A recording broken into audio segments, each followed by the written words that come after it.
life from the ancient seas. So merong mga processes na nangyari na nakaform ng biological molecules and somehow nakaform ng first cell. Okay?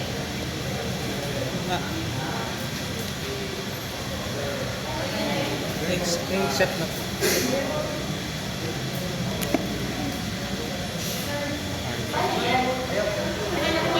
Okay.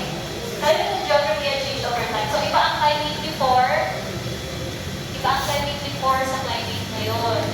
So ngayon nasa tropical area tayo, but it's not always the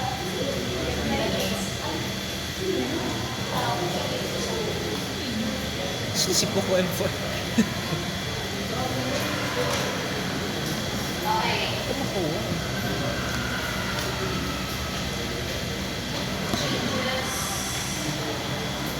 Ayan.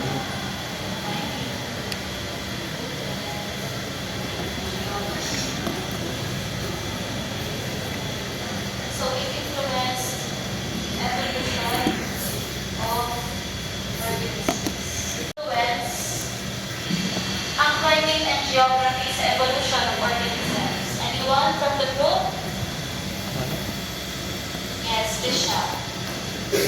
Geography ang naging driving force sa adaptation ng mga organisms. So, syempre, yung mga organisms na may adaptation that make them fit for that particular climate and geography became predominant. So, yun mo, organisms with adaptations survived and reproduced or became predominant in those times. Okay, paano naman kaya nakaka-influence ang organisms sa climate and geography? Okay, pag-usapan muna natin ang about sa climate and geological events.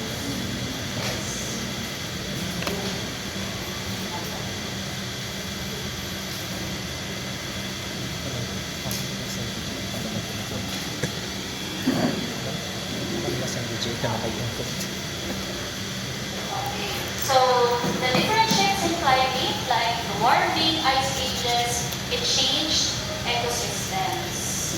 Okay. So, specifically during the Mesozoic era, the temperatures were slightly higher.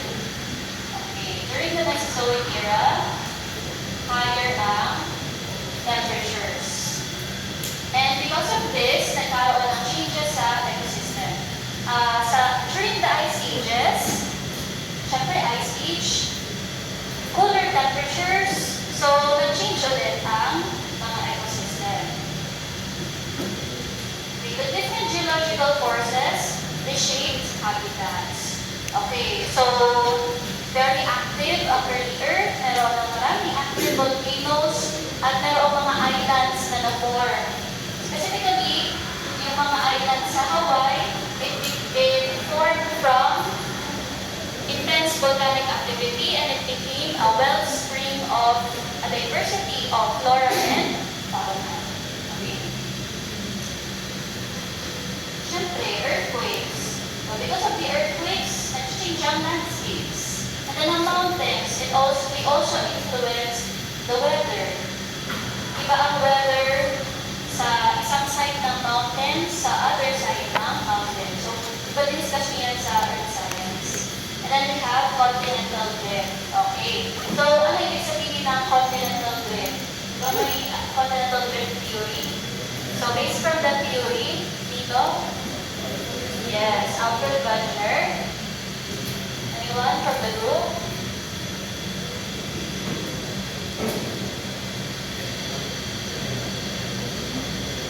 Ano ang sinasabi sa continental drift theory? Yes, Giancarlo.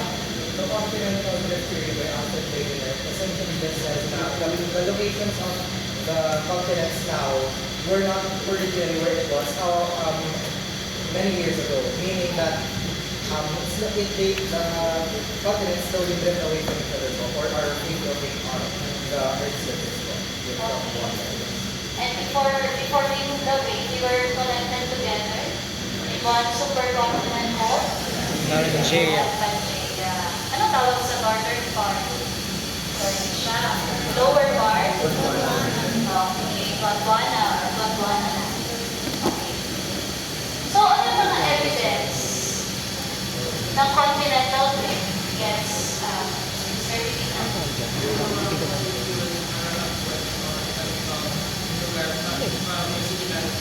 Merong similar concept. Another evidence? Yes,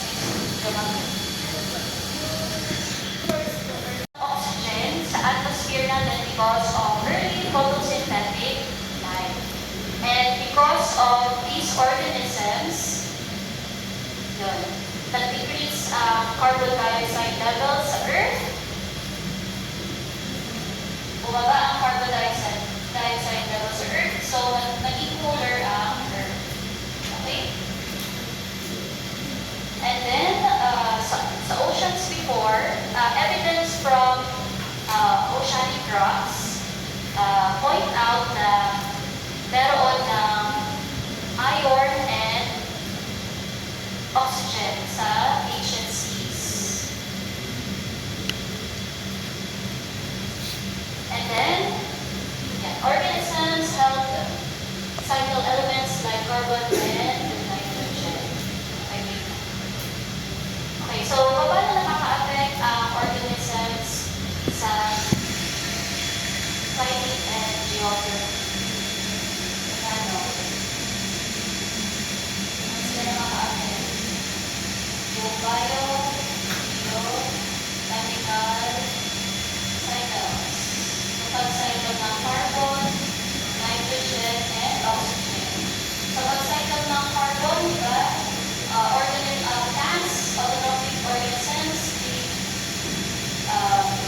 hanggang photosynthesis, and then sa oxygen, ay sa nitrogen, di ba ang atmospheric nitrogen, hindi siya usable sa plants. So, kailangan ng nitrogen-fixing bacteria para makonvert siya into a form that is usable to plants. At kapag na-convert na yung atmospheric nitrogen ng plants, anong impact doon sa surface ng Earth?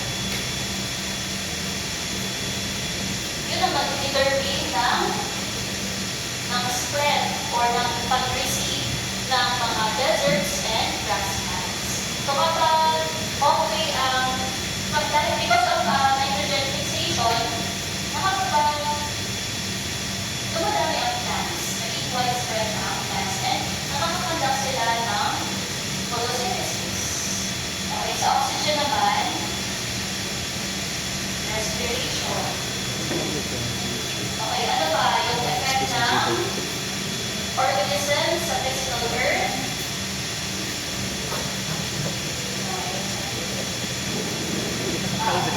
Weathering. Diba? Or biological weathering. So, animals and plants, they contribute to the wearing away of rocks. At pag nag-wear away ang rocks, nakakonvert sila into soil. Diba?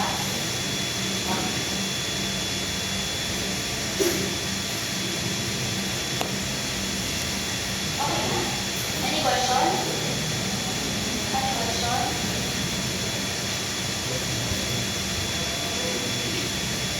So again, paano nakaka-influence ang physical Earth sa organisms and vice versa? So, ang climate and geography ang nag-drive ng evolution ng mga organisms kasi yung mga organism na meron ng structures or forms that enable them to adapt or survive and reproduce, sila yung predominant. Okay? Sila yung nag-survive. And then, ang mga organisms naman, through different biogeochemical cycles, yung pag-cycle ng carbon, nitrogen, and oxygen, they somehow change the Earth, yung climate and the surface of the Earth. So, sa pagtanggap ng plants sa carbon cycle, yung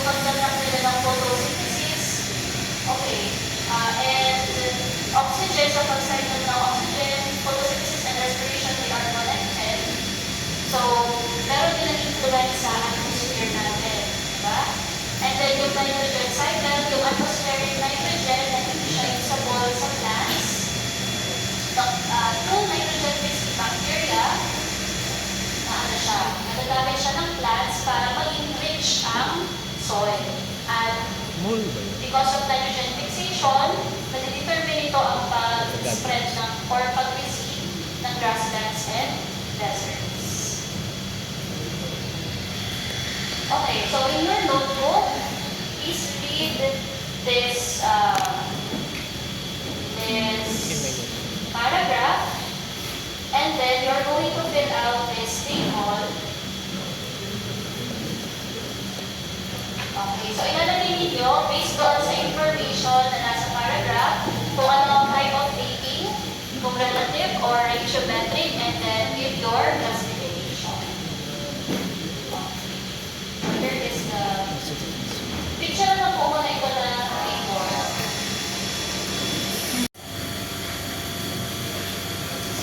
Hindi ginagamit ang uranium-235. Ang ginagamit lang ay carbon 14.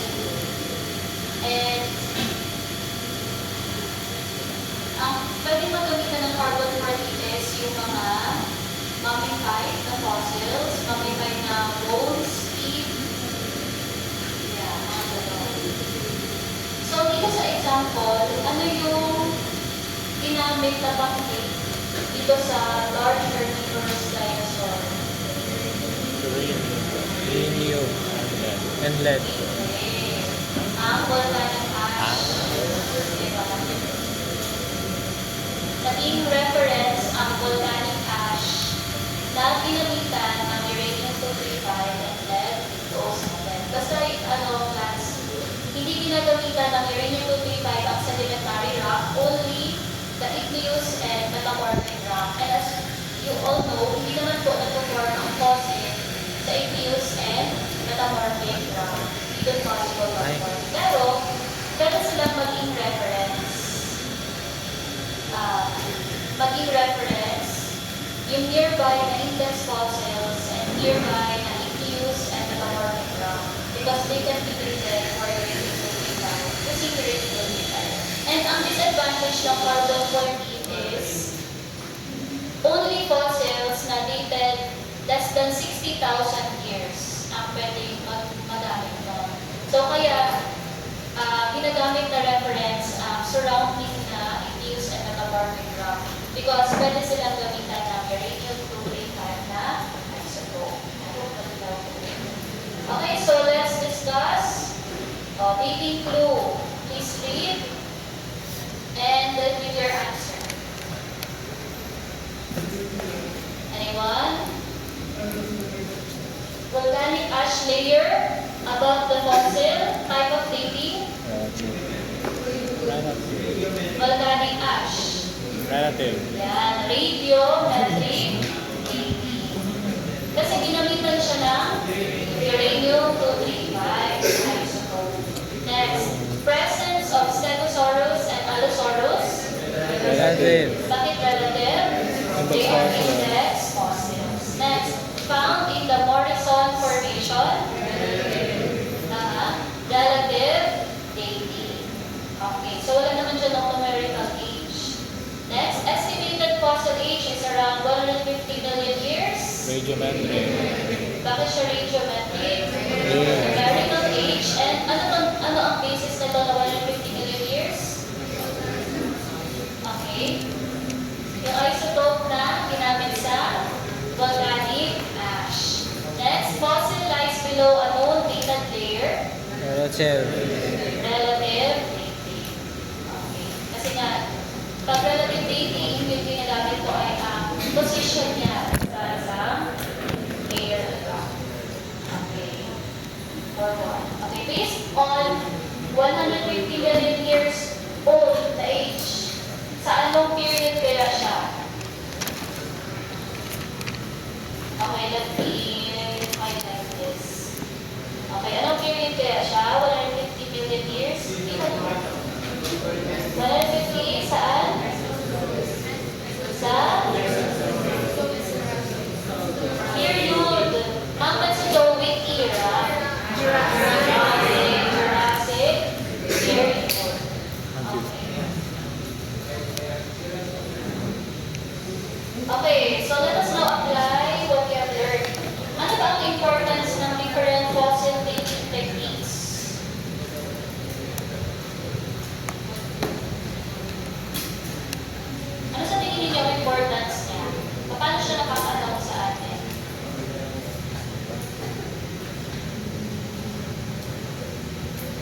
Anyone?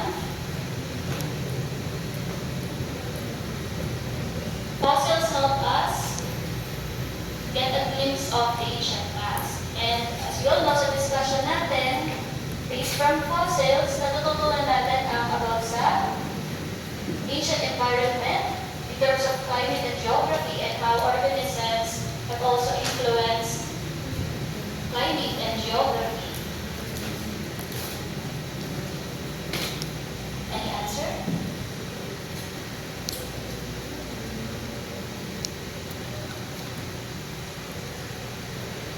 Sige na, dadagin quiz tayo, discuss ko na to. Okay, so first, it helps us predict the different responses of species to climate change. Siyempre, di ba na-mention ko kanina, driving force ang climate and geography ng evolution.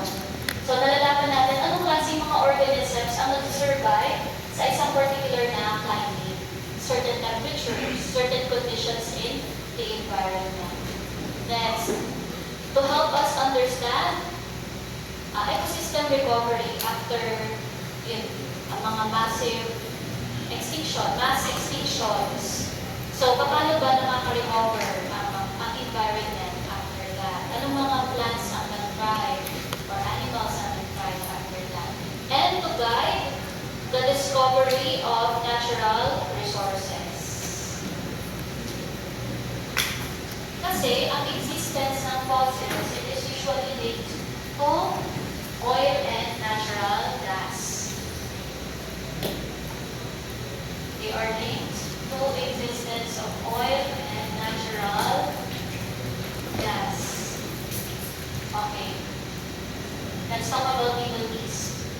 Diba sa Middle East, very rich in oil. Bakit kaya very rich in oil? Yes, Miss Jomavil. From what I remember po, the Middle East po, parang it used to be an ocean. Yes, it used to be an ocean. It has an ancient marine basin. So dati siyang submerged in seas. Ngayon, I would just like to clarify na pag itong mga oil and natural gas, napo-form siya not from dinosaur bones, but from marine organisms like plankton and algae. Okay. So, yung mga, dahil nga sa submerged in the ocean, Middle East, so itong mga namatay na plankton and algae, nagsettle sila sa bottom, nag-undergo sila ng fossilization, and may other factors pa kung bakit rich ang Middle East. Basta ito, the Middle East, it used to be submerged in water, kaya marami siyang fossils, kaya marami siyang oil